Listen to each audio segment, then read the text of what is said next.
Y a su nombre. Gloria a Dios. Es un privilegio para mí estar una vez más compartiendo con la iglesia Renuévate como las águilas. Una bendición para mí que me den esta oportunidad de compartir el estudio bíblico por segundo martes consecutivo.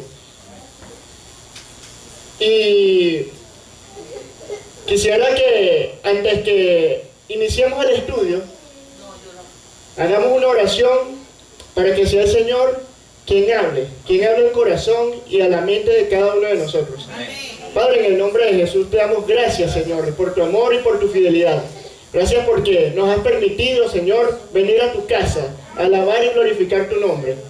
En esta noche, cuando nos disponemos a estudiar tu palabra, te pido que seas tú, Señor, trayendo sabiduría, trayendo conocimiento, trayendo inteligencia, Señor, para que seas tú iluminando nuestra mente y nuestro corazón. Lo pedimos en el nombre que es sobre todo nombre, el nombre de Jesús de Nazaret, y todos decimos amén. Amén. 3 recomendaciones para el estudio de hoy.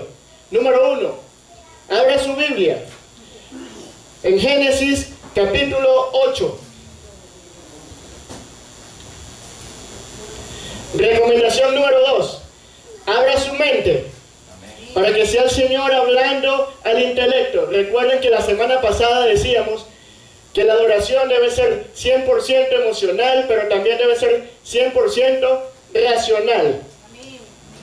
Y número 3, abra su corazón para que sea Dios tocando su vida y sea Él transmitiendo un mensaje que transforme la vida de cada uno de nosotros. Amén.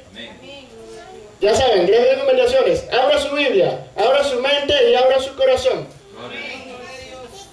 La semana pasada estábamos hablando de una familia y de un líder de esa familia. ¿Cómo se llamaba? Noé. Muy bien. Y hablábamos de que Noé fue llamado por Dios para construir un arca. Y que esa familia fue rescatada por el Señor a pesar de que venía un juicio para la humanidad. También decíamos que eso reflejaba que Dios aún tiene misericordia de la humanidad a pesar de lo que nosotros podamos hacer. Amén. También hablábamos de los estereotipos de esa arca y que rompía por completo todo el diseño de ingeniería naval. Pues el arca no contaba con quilla, no contaba con timón, no contaba con velas y no contaba con una proa. Sin embargo, era el diseño perfecto de Dios. Y ese diseño perfecto de Dios permitió que ese arca pudiera sobrepasar los límites de calidad de cualquier embarcación, pues superó nada más y nada menos que un diluvio. También mencionamos, hicimos la comparación con el Titanic, que en su momento fue la mejor embarcación diseñada por los mejores ingenieros de la época, y que mucha gente decía, su diseñador dijo, ni siquiera Dios podrá hundirlo. ¿Y qué pasó con el Titanic? El día de su inauguración, de su viaje inaugural, se estrelló con un iceberg y se hundió. Eso nos da a entender que el diseño de Dios está por encima del diseño humano. La ingeniería divina está por encima de cualquier ingeniería naval, pues el arca solamente era una caja de madera, pero se sobrepuso a un diluvio y a través de esa arca pudo estar salvada Noé y su familia. De este modo llegamos al capítulo 8, donde dice el versículo 1, y se acordó Dios de Noé y de todos los animales y de todas las bestias que estaban con él en el arca, e hizo pasar Dios un ¿qué? ¿Qué dice ahí el versículo 1? Un viento. E hizo pasar Dios un viento sobre la tierra, y disminuyeron las aguas. Creí que estaba solo aquí en el estudio. El versículo 2, y se cerraron las fuentes del abismo y las cataratas de los cielos, y la lluvia de los cielos fue detenida. Pudiéramos hacernos una pregunta. Después de semejante palo de agua, como decimos coloquialmente, después de haber un gran diluvio durante 40 días en toda la tierra, podemos hacernos una pregunta. ¿A dónde se fue toda el agua? A ver, algún voluntario que pueda imaginarse a dónde se fue toda esa agua. A los polos. A los polos. Muy bien, ¿quién da más? A los mares. A los mares. A los mares. A las nubes. A las nubes. Correcto. Ahí se llevó a cabo ¿cómo es que es el ciclo del agua? El ciclo del agua. Muy bien. Muy acertado el comentario. Vamos a ubicarnos en el libro de Salmos, el libro de los Salmos, capítulo 104.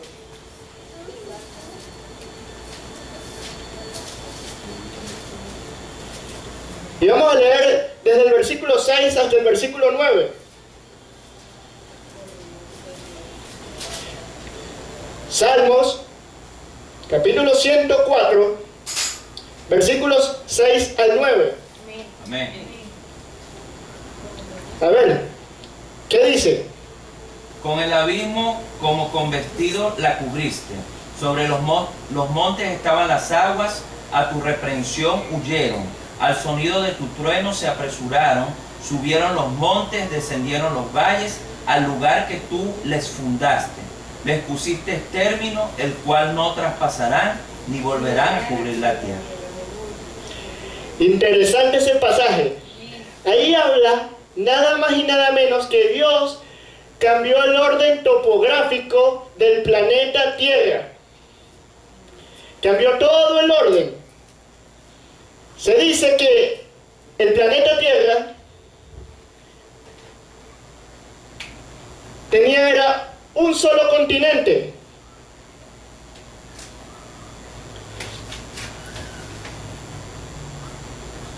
Y este continente se llamaba Pangea. ¿Sí lo recuerdan? Que lo mencionamos la semana pasada. Pero Dios cambió este diseño,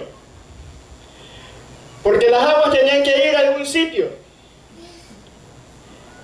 ¿Y qué dice el pasaje? Quiero que lo lea de nuevo, por favor, hermano Héctor. Decía ya. Ajá. Con el abismo como con vestido la cubriste. Sobre los montes estaban las aguas, a tu reprensión huyeron. Al sonido de tu trueno se apresuraron, subieron los montes y descendieron los valles, al lugar que tú les fundaste. Les pusiste término, el cual no traspasarán, ni volverán a cubrir la tierra. Dice que las aguas cubrían los montes, pero a la reprensión huyeron. Al sonido de tu trueno se apresuraron. Subieron los montes. Nosotros habíamos leído que las aguas habían sobrepasado 7 metros el monte más alto. Pero aquí habla de un cambio de ese orden topográfico. Los montes subieron y los valles descendieron al lugar que tú les fundaste. Les pusiste término para que no traspasaran ni volvieran a cubrir la tierra. Ahí se refiere al agua que estaba cubriendo las montañas. Pero Dios cambió todo ese orden nuevamente. De manera que por su palabra las aguas bajaron gradualmente. Lo hizo al principio. Al principio por su palabra fueron creadas todas las cosas. Y por su palabra las aguas bajaron su nivel. Gloria a Dios. Amén. Volvemos a Génesis capítulo 8.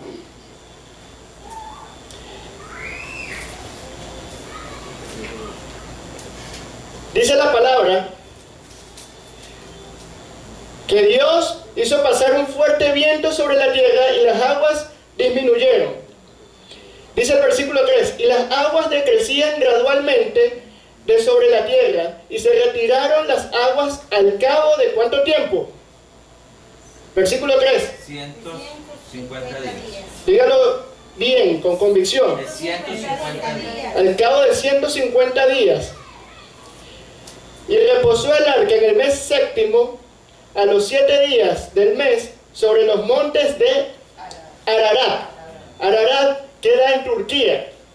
Mencionábamos la semana pasada que estudios recientes afirman que el arca existió y que se encuentran restos del arca de Noé, de esa madera especial antidiluviana, se encuentran sobre el monte Ararat. Lo que afirma que la palabra de Dios es verdadera. Amén. Que la palabra de Dios es verdadera. Amén. Gloria a Dios. Ahora, toda esa agua, una parte quedó en las zonas polares. Hay una gran parte de esas aguas en las zonas polares. Otra gran parte está sumergida en las profundidades del océano. Dice que se cerraron las fuentes del abismo. El abismo es profundidad. Y en las profundidades del abismo hay agua. Un estudio reciente que estaba viendo esta tarde afirma que en el interior de la Tierra hay una gran reserva de agua que es mucho mayor que la que nosotros vemos superficialmente. Entonces, ¿a dónde se fueron las aguas? Al interior de la Tierra, a donde corresponden, a las profundidades del abismo. Y otra gran parte fue evaporada. Y empezó lo que hoy conocemos como el ciclo del agua, como lo dijo mi hermanita. El ciclo del agua. Recuerden que anteriormente no llovía, pero cayó el primer diluvio. Al haber el primer diluvio, inicia el ciclo del agua. Condensación, evaporación y precipitación.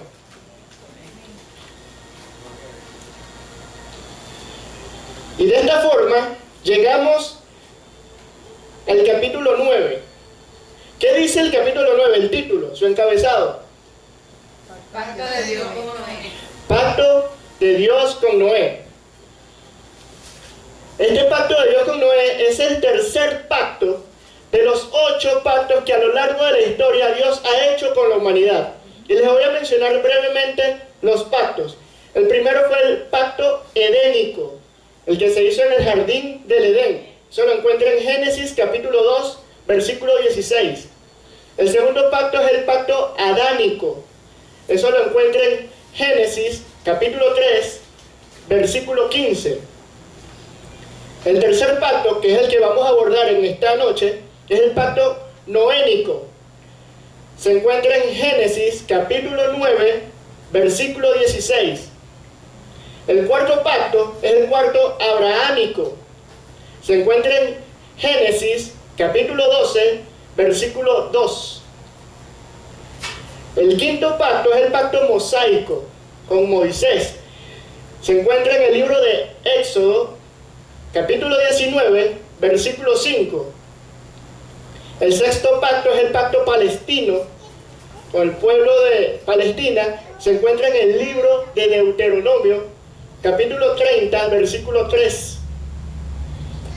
El séptimo pacto es el pacto davídico, que le promete a David que de su linaje iba a venir el Salvador. Y eso se encuentra en 2 de Samuel, capítulo 7, versículo 16. Y el último pacto es el pacto de gracia. Se encuentra en el libro de los Hechos, capítulo 8, versículo 8. No vamos a abordar todos estos pactos. Esto es para un estudio muy puntual, que es el estudio de la dispensación, principio de la dispensación y de los pactos. Pero vamos a abordar el pacto noénico, en este caso. A ver, ¿qué es un pacto? ¿Qué se les viene a la mente cuando hablamos de pacto? ¿Qué es un pacto? Un compromiso que se hace entre por lo general tiene que ser entre iguales. Correcto. Entre iguales, ¿no? Donde hay un compromiso de Un ambas compromiso. partes. Un compromiso de ambas partes. Muy bien. Ideal y fiel. Un pacto. Por eso Fíjense que hay unas palabras claves en un pacto.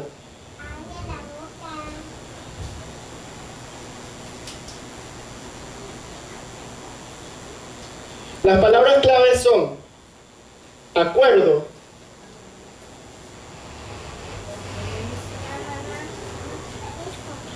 un acuerdo. Luego está compromiso.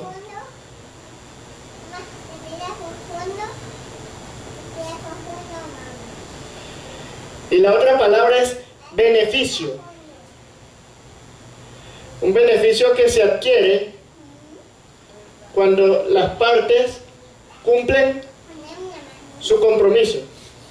Entonces un acuerdo entre dos personas, entre dos partes, en la que hay un compromiso de ejecutar algo, y una vez que cada parte cumpla su acción, viene un beneficio.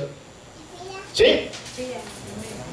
Si yo hago un pacto con mi tocayo, que juntos vamos a trabajar en un negocio, y que él se compromete el 50% de la inversión y yo con el otro 50%, ya hay un acuerdo. Y nos comprometemos a que eso sea una acción única, de 100%. Hay un compromiso de lado y lado. Y que de las ganancias van a dividirse a la mitad. 50% para él, 50% para mí. Estamos trabajando por iguales. ¿Qué pasaría si yo no invierto mi 50%, sino que él solamente invierte su parte? ¿Merezco tener ganancias iguales? No. No. Entonces no hay un beneficio igualitario. De eso se trata un pacto. Sin embargo, el Señor, cuando ha hecho pactos con el hombre, son pactos unilaterales. Son pactos que Él se compromete a hacer las cosas por el hombre, sin importar que el hombre cumpla o no su parte. ¿Amén? Amén. Eso sería un pacto incondicional. Cuando Dios nos da su gracia, nos da su amor, nos da su salvación, es un nuevo pacto, un pacto que Él hace por amor a nosotros, sin esperar nada a cambio. Él no espera que tú y yo seamos mucho más consagrados, que andemos con más Biblia, que tengamos muchos estudios bíblicos, sino que Él simplemente lo hace por amor. Y así sea bueno o malo, Dios hace ese pacto con nosotros para que tú y yo tengamos una salvación y tengamos una vida, y una vida en abundancia. Amén. Amén. Sin embargo, hay dos tipos de pacto. Está el pacto condicional, que es el que Dios establece.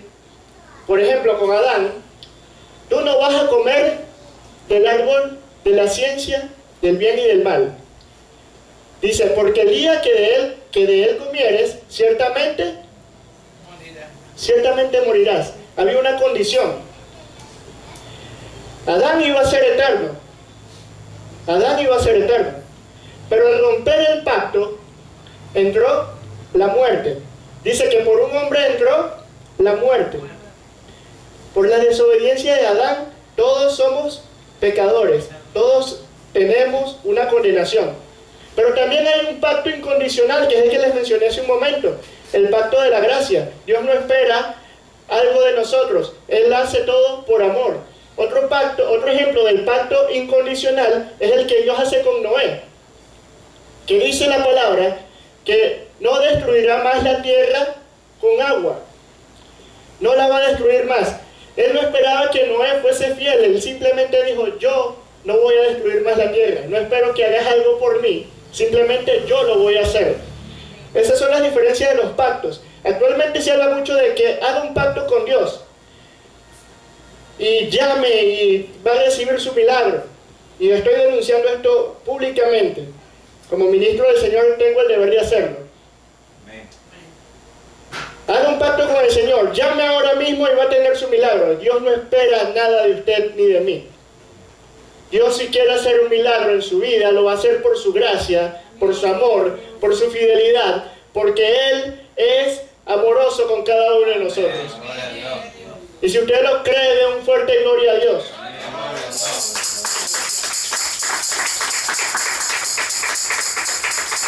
Así que no crea pactos que salen en la televisión, que salen por los medios, por las redes sociales. No crea ese tipo de pactos. Los pactos que están son los que Dios ha establecido. Y yo se los mencioné hace un momento.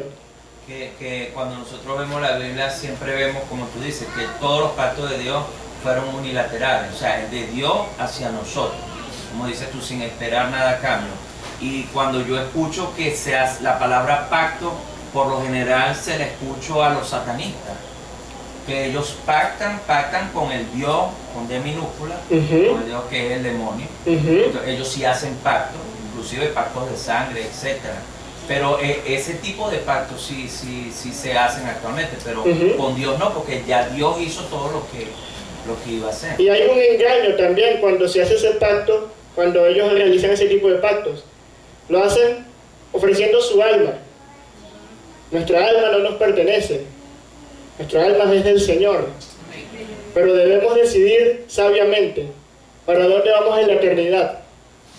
¿Vale la pena hacer un pacto por algo temporal?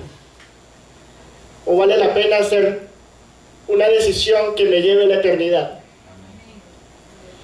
Entonces, como les decía hace un momento, no crean los pactos que se mencionan por allí por los medios de comunicación. Los únicos pactos que hay son los pactos establecidos en la palabra de Dios, los que les mencioné hace un momento. Y son los pactos unilaterales, y Dios lo ama a usted con amor eterno. Dios lo ama a usted y Dios va a obrar en su vida sin esperar nada a cambio. Dios va a obrar en su vida. Dios va a darle sanidad, salvación, restauración. Va a restaurar su familia, su matrimonio, sus finanzas, sin esperar nada a cambio, simplemente porque Él lo ama. Vemos también, cuando hablamos de pacto, hay una relación en el pacto. Dios con una persona, por ejemplo, el ejemplo de Adán. Dios hizo un pacto con Adán y le dijo: no comerás del árbol de la ciencia, del bien y del mal, porque el día que de él comieres, ciertamente morirás. Era un pacto con Adán, y si Adán comía de ese fruto prohibido, ¿qué iba a pasar? Iba a morir. Luego está un pacto de Dios con la humanidad, es otro tipo de relación. Y el ejemplo lo vemos con Noé, cuando dice que no va a destruir más la tierra con agua. Noé representaba en ese caso toda la humanidad en general. Entonces, al decirle a Noé, no voy a destruir más la tierra con agua, está haciendo un pacto con la humanidad entera.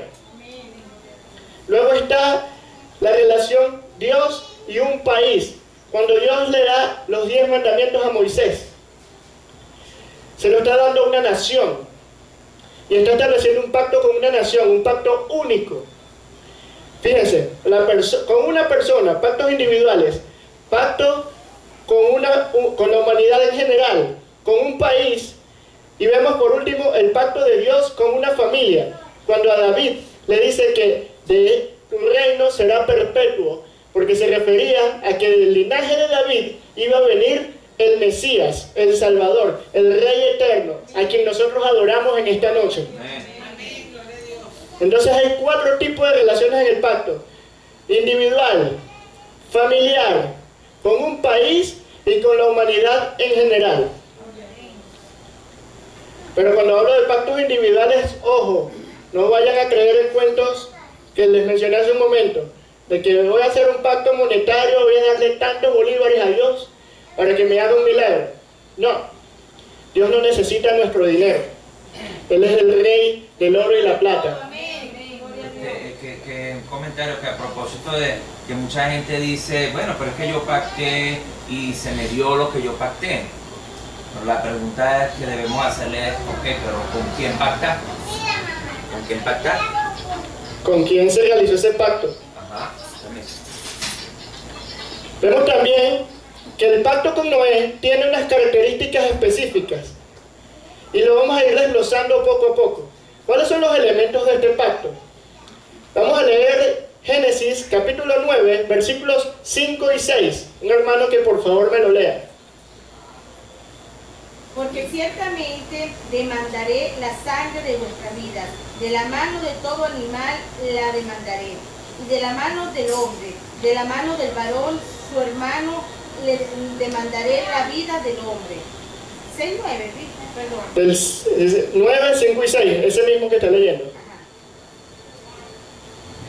Y él derramaré la sangre del hombre por el hombre, su sangre será derramada porque porque a imagen de Dios es hecho el hombre. Hasta ahí. 9, versículos 5 y 6, hasta ahí. Gracias, muy amable. Ahí habla de que vamos a establecer un gobierno humano. Y este gobierno humano va a tener reglas, va a tener normas. ¿Por qué Dios había destruido a la humanidad? Porque cada quien hacía lo que bien le parecía. Y Dios se había arrepentido, le había dolido en su corazón que la humanidad estuviese en una anarquía total. Todo el mundo hacía lo que bien le parecía. Y los pensamientos del hombre eran de continuo mal. Entonces Dios decide, no, es necesario que establezcamos normas. Vamos a establecer reglas. De manera que esto no se vuelva una anarquía. Entonces Dios dice, vamos a establecer unas reglas acá. Y la regla es que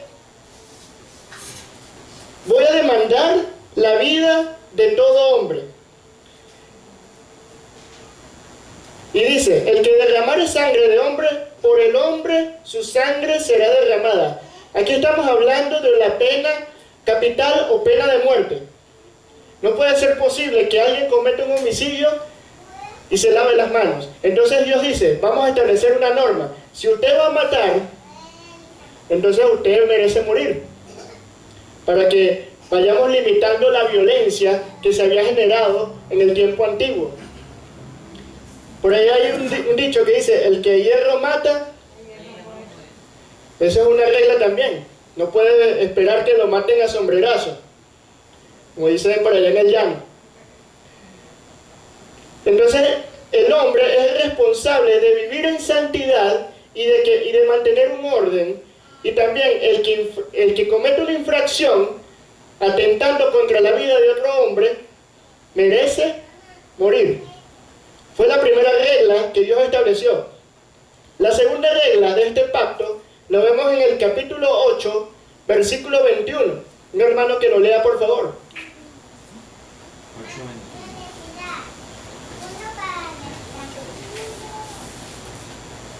Y percibió Jehová olor grato. Esa, ¿verdad? Ajá. Y dijo Jehová en su corazón, no volveré más a maldecir la tierra por causa del hombre, porque el intento del corazón del hombre es malo desde su juventud, ni volveré más a destruir todo ser viviente como he hecho.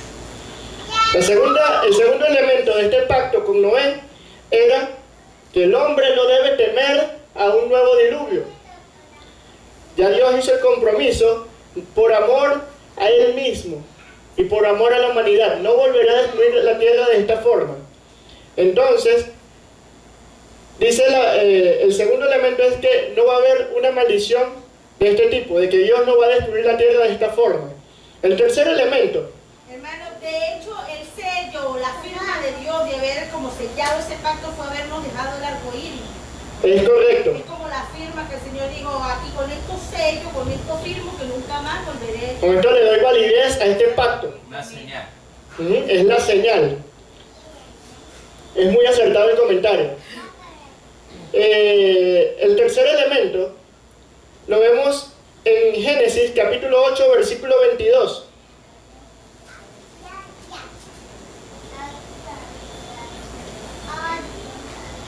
Un hermano que lo lea, por favor. Mientras la tierra permanezca, no cesarán la sementera y la siega, el frío y el calor, y el verano y el invierno, y el día y la noche. Perfecto. Dios, con el tercer elemento, Dios confirma que la naturaleza va a mantener su orden que venía trayendo desde los inicios. Dios dice, voy a bendecir la tierra, la voy a prosperar y la tierra se mantendrá en orden porque yo así lo establezco. Es el tercer elemento. El cuarto elemento lo vemos en Génesis capítulo 9, versículos 3 y 4. Un hermano que lo lea, por favor.